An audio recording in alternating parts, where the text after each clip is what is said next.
Good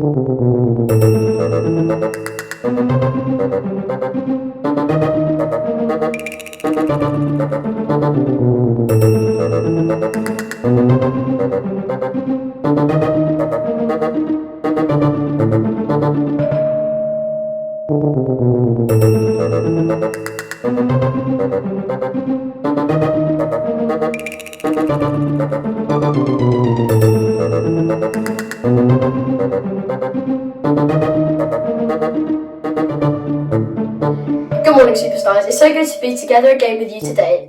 I'm Ava. And I'm Caden. And you're joining us for our October theme, Custom Creation. Did you know that there's only one of you? Yes, and God, who is one of a kind, with no beginning and no end, created you to be a reflection of Him. And that means that you are one of a kind too. In Psalm 139, verse 14, it says, "How you made me is amazing and wonderful. What you have done is wonderful, and I know that very well." Sometimes you may not feel amazing and wonderful, but God who created you thinks you amazing and wonderful, and He loves you. And He will show you just how amazing and wonderful you are. Throughout the 5 Sundays of October, we are going to explore the theme in more detail. We'll have stories and worship too, so let's get started.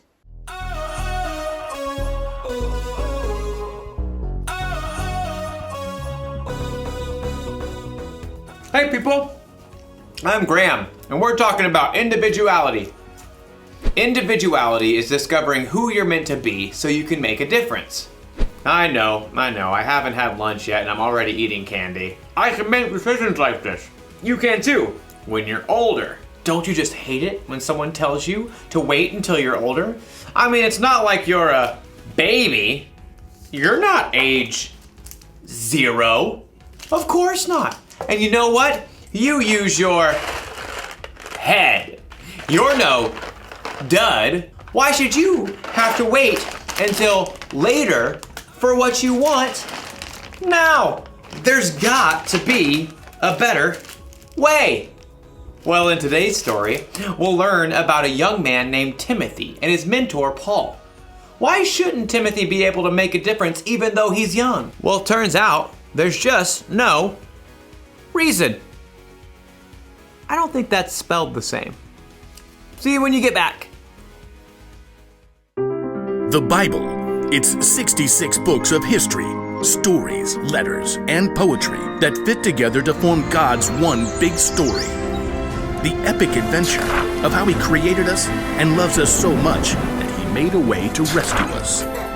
As we travel through the Bible, from Genesis to Revelation, we discover people who met God and found their lives changed forever.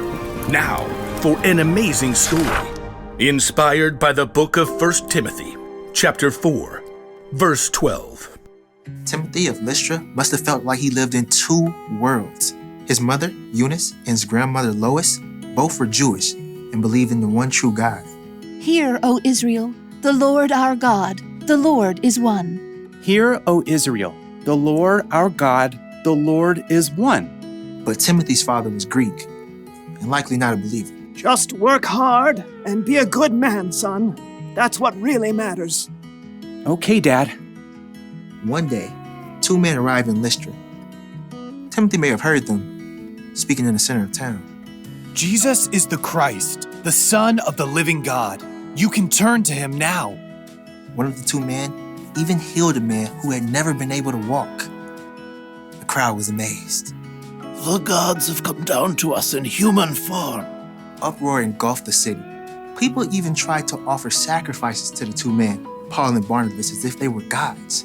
But in the middle of the chaos, a group of Jews from nearby towns where Paul and Barnabas had preached showed up and convinced everyone to attack the man with stone instead. Though the Jews dragged Paul outside the city and left him for dead, Paul got right back up. Timothy really surely heard about it. The power of this Jesus is real. Paul left for Derbe the next day and returned again to Lystra. Timothy, his mother, and grandmother all listened to Paul's teaching, and all three became believers in Jesus. Paul continued on his journey, but left behind a small, thriving new church. We must pray each day and teach each other. Timothy, in the meeting tomorrow, you should tell the story Paul shared. The one about how Jesus raised a dead man. Oh, but I don't really like to talk in front of people. I think you shall do very well. By the time Paul had returned several years later, Timothy had become a faithful disciple of Jesus. Everyone at the church spoke well of him. Timothy knows all the Hebrew scriptures. He is kind to everyone, not just those who are Jewish. And his father is a Greek man? Oh, yes. Paul was looking for someone to help encourage new churches. Someone who knew God's words. Someone who could speak to people from all different backgrounds. Timothy, I'd like you to travel with me and Silas and Luke. Me? Of course you. Oh, but there are others older than me with more experience. They're bold. They're better at speaking. You're the one God has chosen for this job. Wow. Well, okay. The elders of the church laid their hands on Timothy and prayed for him. God's Spirit provided Timothy with everything he would need for the work ahead. Amen. We leave tomorrow. Over the next years, Timothy traveled with Paul all around the land to help encourage believers and start new churches. While they spent time in Ephesus, Paul gave Timothy a special mission. I want you to go to the church in Corinth. On my own? You're like a son to me. I trust you completely. The church there needs to see an example of what it means to follow Christ. And, well, you're it. Timothy went to Corinth. Over the years, Timothy became Paul's right-hand man. Paul even put him in charge of the church in Ephesus. The leaders in Ephesus are so much older than I am. Will they even listen to me? Your age doesn't matter. As Timothy settled in Ephesus, Paul wrote him letters to encourage him. Don't let anyone look down on you because you're young. Set an example for the believers in what you say and how you live. Also, set an example in how you love and in what you believe. Show the believers how to be pure. Though Timothy met Paul when he was a very young man, he was able to play an important part in helping Paul build up the early church and sharing their incredible news of Jesus.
When Timothy was still a young man, the Apostle Paul wrote him a letter.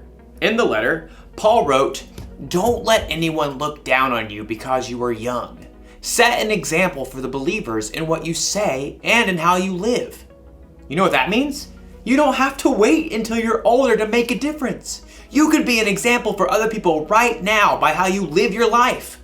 When a friend is feeling down, you can help them find joy. You can make peace when you see two people fighting, and you can tell them to stop. By spreading God's love to the people around you, you can actually point others to Jesus. He's a real lifesaver. So here's the one thing to remember today. You can make a difference right now. Whether you're a junior or as old as 100, you can choose to be an example and make a difference, no matter what. Now, to eat all this candy. Not really. I'm no dud either. I'll see you next time.